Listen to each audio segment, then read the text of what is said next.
What's up, squad? Brandon from the Bantu Sun. Thank you so much for joining me today. So, have you been keeping up on the news with Argentina?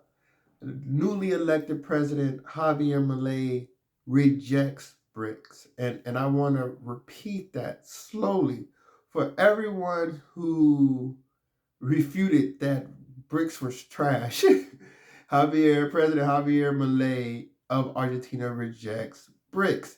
And I've never been a big BRICS fan. I've always saw it as a gimmick, a useful gimmick for countries on our friends such as Brazil, primarily China and Russia, but of course South Africa, Brazil, and India were in the mix, but primarily for countries such as Russia and China to try to gain influence into other countries or give them a false sense of unity for better access to their market resources, etc.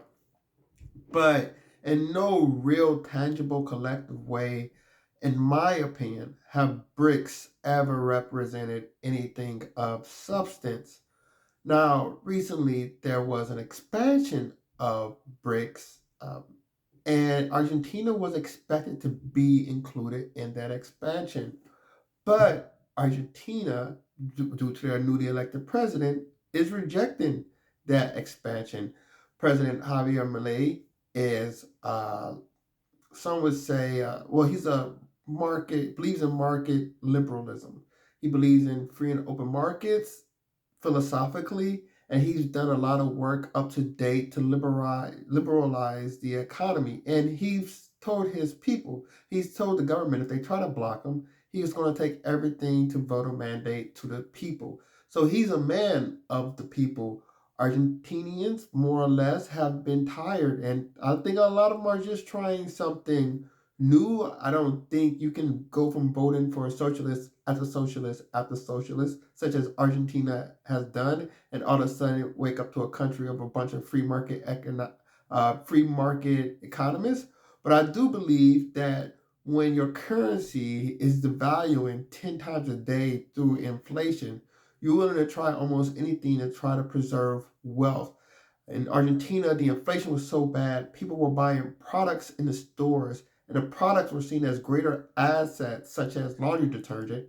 The products held greater value over time than an actual currency. So people will go buy laundry detergent just for it can store the value over a week or a month, and they can in the future trade that laundry detergent because they wouldn't be able to trade the same amount of their currency for the same amount of goods in the future.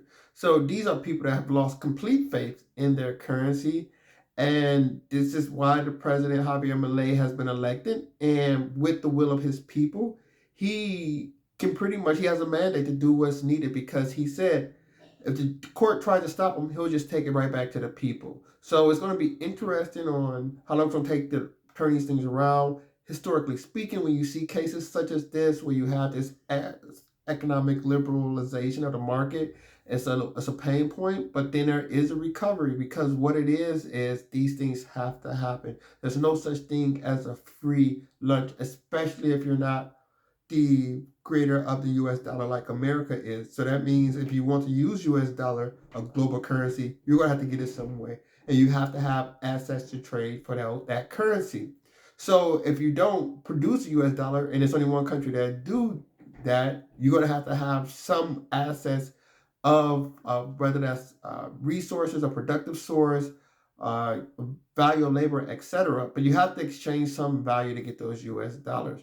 So President Milei is reorganizing the economy. But beyond this, with the support of the people, it really starts to put Argentina back into geopolitical play. Previously, Argentina was just another member of the global south, another economically backward member of the global south, which there are no shortage of those, complaining about Western imperialism, complaining about capitalism. But now, President Milei, due to his liberal mindset, is embracing countries such as the United States, embracing countries such as Israel.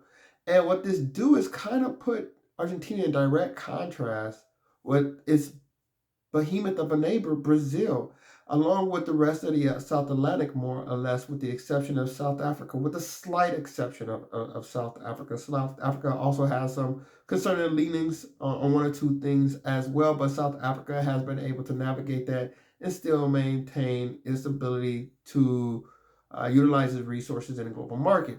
Now, but what Argentina is doing that South Africa isn't doing, it is politically, not only economically, but politically aligning itself with the Western forces. So, what this does is you have these two neighbors, and you have Argentina, pretty much one of the longest countries or tallest countries in the world, stretching all the way from Brazil to the Antarctic. And you cannot cross from the South Atlantic and the South Pacific without going past Argentina. And it touches on at least some significant real estate in South America, borders countries such as Uruguay, Brazil, Chile, Paraguay. It's not far from a lot of other countries as well. So geographically, it has reach. Geographically, it has resources. It is a very arable land. It does excel at agriculture. It's almost I would consider Argentina the U.S. without the industrial metals. There's a lot of opportunity underutilized, and they do have a smaller population as well, which will in time that may limit them to some points, but on a per capita basis, they can become extremely wealthy. And in fact, at the earlier 20th century, they were considered one of the wealthiest countries in the world. Now, due to some policies, this has stopped them from achieving their full potential. But if they can really get into the global markets, if they can bring that value, utilize those resources, which a lot of their neighbors don't have because they're next to the tropic and they are not a tropic country. So their resources will actually be highly complementary to the tropical neighbors they have. So on top of that, it probably can be a lot more economic liberalization as they take their goods and they can bring more of their goods to some parts of Europe. And of course, I think East Asia is going to need their goods as well, as especially China. I think politically, China doesn't care. China has 1 billion people. They need to feed miles. So it really is a lot of room to run. But the fact that Argentina is now in geopolitical play and is almost antagonistic or at least antithetical to their larger BRIC neighbor, Brazil, which just elected President Da Silva, who is a hardline socialist. This is really going to be interesting, their relationship and how these two countries manage it, as well as to see is Argentina going to go back to its historical role with the right market reforms as one of the wealthier nations in the world. But if it do so, it's not doing it with the BRICS, as President Javier Milei has stated. So, love to know your thoughts. Comment below, like, share, subscribe if you enjoyed the content. Until next time, take care. Bad to up.